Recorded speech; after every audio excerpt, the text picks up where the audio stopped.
Второй фрагмент 66-й серии сериала «Зимородок». После ужасного признания госпожи Хатуч, Ферит и все остальные будут в шоке от услышанного. Но Ферит хочет точно узнать, что эти враги могут сделать с Сейран. Хатуч говорит, что она совсем не жалилась над Мезеде и попросила закопать ее в известковую яму. Ферит понимает, что все происходящее с ними сейчас происходит из-за грехов старших. И сейчас Сейран тоже будет страдать из-за этого. Он говорит об этом дедушке. Халис не хочет признавать вину ни свою, ни своей жены и называет своего внука бесстыжим и дает ему пощечину. Но он переживает за плохое состояние Хатуч. Тем временем Мезеде хочет заставить Сейран пережить те же муки, что и она в свое время от рук Хатуч, чтобы та потом молила о пощаде и просила забрать ее жизнь. Ферит в растерянности говорит Казыму, что уже не знает, у кого просить помощи, чтобы найти Сейран и что ему делать, и допросить тех людей, на кого он думает, что могут быть виновны в пропаже Сейран. Секретарь попадает под горячую руку Казыма и Ферита, его пытают, чтобы узнать правду о местонахождении Сейран. Сейран же сопротивляется и не хочет заходить в страшную комнату, куда ее приводят как пленницу.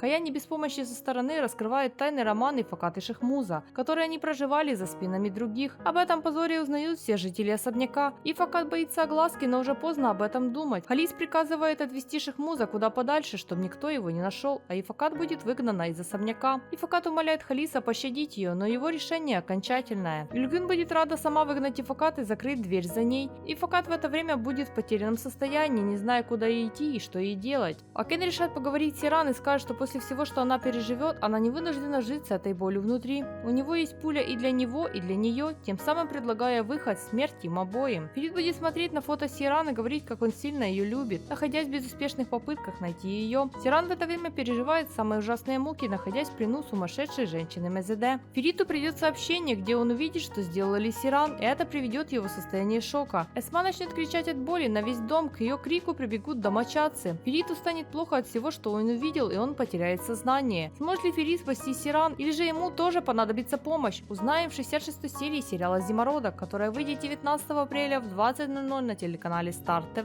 На этом на все, подписывайтесь на канал и до скорых встреч!